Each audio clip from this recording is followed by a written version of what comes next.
Crisi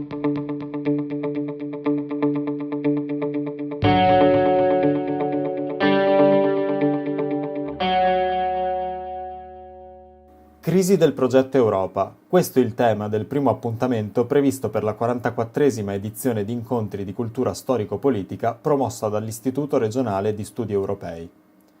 Ne ha parlato il professore emerito in scienza politica Gianfranco Pasquino, soffermandosi sulla complessa realtà europea di idee e prospettive tra loro contrastanti ed in continua trasformazione. Alla Lectio Magistralis è seguito un dibattito su vari temi di attualità, coordinato dal giornalista Roberto Reale. Professor Pasquino, quanto effettivamente è grave la crisi che l'idea di Europa sta vivendo in questo momento? La crisi dell'idea non esiste. Esistono problemi, difficoltà, inconvenienti nella pratica dell'Unione Europea, che dipendono in parte dalle istituzioni, in parte, e questo sì è drammatico, dai partiti, dalla debolezza dei partiti che hanno svolto un ruolo molto importante, in parte dalle carenze di leadership. Oggi non c'è un grande leader europeo e questo è un problema. Non è la signora Merkel, perché forse per temperamento non lo è ancora Macron, perché qualche volta si vede che, come dire, utilizza la sua persona in maniera un po' spettacolare, ma forse la sostanza piena non c'è. Il paradosso è che c'erano i leader europei, si sono rovinati con le loro mani. Uno era Tony Blair, che però con la guerra in Iraq ha perso qualsiasi tipo di possibilità di avere poi il sostegno dagli altri europei, che le ricordo non sono andati nella guerra in Iraq, né i francesi né i tedeschi, e in verità neppure gli italiani, sono molto marginalmente, e l'altro era Felipe González, che ormai è fuori misura anche per via dell'età e quindi non può più fare il leader europeo. Si parla spesso delle istituzioni europee come di realtà distanti e a volte quasi deleterie per i singoli stati. Che cosa determina questa visione e che cosa si potrebbe fare per cambiarla?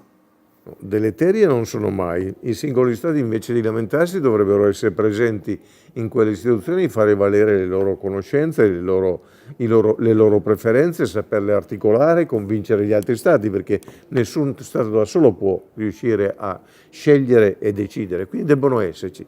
I politici dei vari stati che sono credibili esercitano influenza. I politici che vanno poco e male, che arrivano poco preparati e così via, non esercitano influenza. Questo è il caso italiano, fondamentalmente, che però non è sempre stato così, perché per esempio Craxi aveva una qualche influenza, non va dimenticato, perché per esempio alla fine abbiamo avuto Prodi come Presidente della Commissione, quindi non è vero che l'Italia è sempre fuori, però certamente troppo spesso l'Italia latita. Le istituzioni non hanno in realtà molti problemi veri, debbono però riuscire a essere più efficaci nel comunicare quello che fanno ai cittadini europei, e da questo punto di vista sono stati deboli. I parlamentari europei non raccontano bene cosa succede nel Parlamento, i commissari spesso non sono in grado di spiegare perché quello che fanno a livello europeo ha anche ricadute positive sullo Stato che li ha nominati, e poi i capi di governo si trovano nel Consiglio europeo e lì naturalmente c'è la forza o la debolezza di un paese. Alla luce dell'attuale situazione politica europea, in cui vediamo ideologie contrastanti scontrarsi ed evolversi continuamente, l'idea di democrazia come la intendiamo oggi dovrebbe restare salda o cambiare per adattarsi ai nuovi contesti politico-sociali? Vedi, io metterei in questione la prima parte della sua domanda. Non si scontrano più le ideologie, non ci sono più ideologie a livello europeo.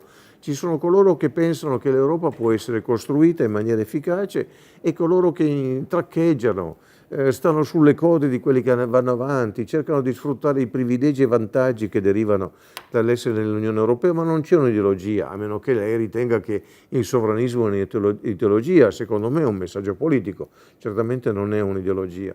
E quindi bisognerebbe riuscire a costruire un'idea d'Europa, ma però sulla base del passato. In questi casi non avere memoria storica è sbagliato. E c'è un punto di partenza notevole, che è il libro di Chabot, Storia dell'idea d'Europa. Cioè si può fare molto, si può costruirla per esempio attraverso la cultura. L'Europa è un continente di sterminata cultura letteraria, artistica, per esempio pittorica, per esempio di architettura, Le Corbusier, per prendere un caso, ma non devo andare a Le Corbusier, posso citare Renzo Piano. La musica, perché la musica sinfonica è in realtà un patrimonio dell'Europa e a questo punto dell'umanità. Certo, tutto questo richiede politici che siano attenti a questo, che abbiano la sensibilità, che sappiano come raccontare. Sento che la parola chiave di questo periodo è narrazione. Si può fare una grande narrazione dell'Europa che serve naturalmente a contrastare tutte le opinioni variegate che sono sbagliate, che però girano, perché quanto più sono assurde, quanto più attraggono l'attenzione, ed è un problema, ma è, di nuovo, è un problema dell'Europa e degli europei che credono nell'Europa.